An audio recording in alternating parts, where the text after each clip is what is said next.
Tahun 2026 bukan tahun yang mudah untuk para konten kreator. Facebook sedang merubah sistem Meta besar-besaran. Di video ini aku bicara jujur ya, bukan untuk menakut-nakuti para konten kreator di luar sana.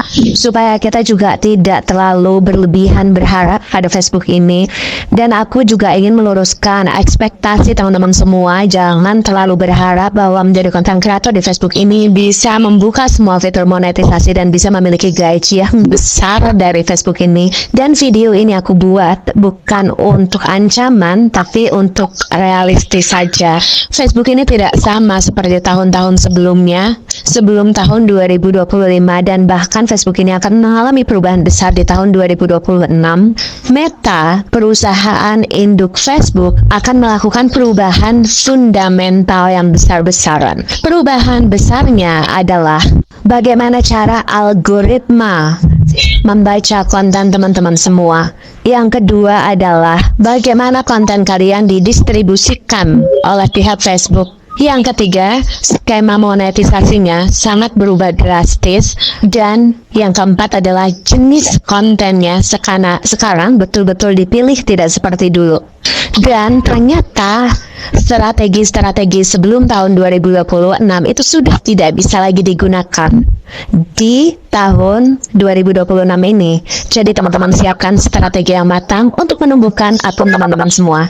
Teman-teman tahu nggak, kalau dulu fitur monetisasi itu terbuka, lebih mudah terbuka apabila teman-teman itu lebih memperhatikan video dengan durasi panjang atau VOD.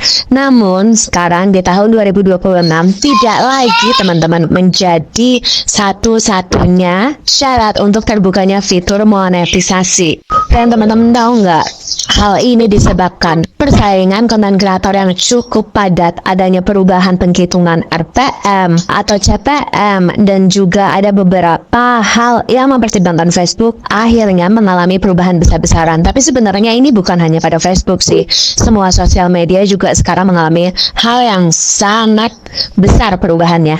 Jadi untuk konten kreator semua, jangan hanya tergantung pada pembuatan VOD atau video dengan durasi panjang, karena sekarang sudah tidak lagi. Tapi tetap kita diusahakan untuk mengupload konten dengan variasi konten. Ada 6 variasi kontennya. Yang pertama adalah foto, VOD, Reels, text atau artikel, live streaming, dan story. Dan program monetisasi itu sekarang sudah tidak lagi seperti dulu. Ada banyak sekali perubahan fitur monetisasi yang terjadi. Bahkan nantinya di tahun 2026 ini akan banyak fitur monetisasi yang sudah tidak berlaku. Karena kalau teman-teman amati ada banyak sekali. Dan di tahun 2026 ini atau 2025 akhir ini banyak sekali konten kreator yang sudah tidak lagi mendapatkan pendapatan sebesar dulu. Sekarang benar-benar diseleksi banget, dan pendapatannya bisa cenderung lebih kecil, lebih menurun, tidak seperti tahun-tahun dulu. Itu dikarenakan, yaitu tadi penyebabnya. Jadi karena ada perubahan besar, dan akan diseleksi lebih ketat lagi konten kreatornya. Tapi hal ini bukan berarti teman-teman harus menyerah. Teman-teman juga harus tetap semangat. Kita sama-sama berjuang di sini, dan aku rasa ya, karena kita platformnya itu unik, banyak sekali orang yang pengen banget berhasil di Facebook ini dengan cara pengen belajar berkonten di Facebook ini. Aku rasa juga itu tetap harus dihargai, karena Facebook nantinya juga tetap akan menghargai video-video yang mungkin belum bisa membuat konten, tetap ada harganya di situ, tetap menempel dolar.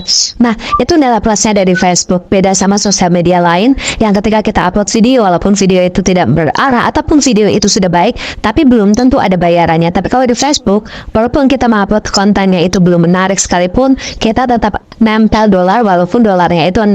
Nah, itu nilai plusnya dari pihak Facebook.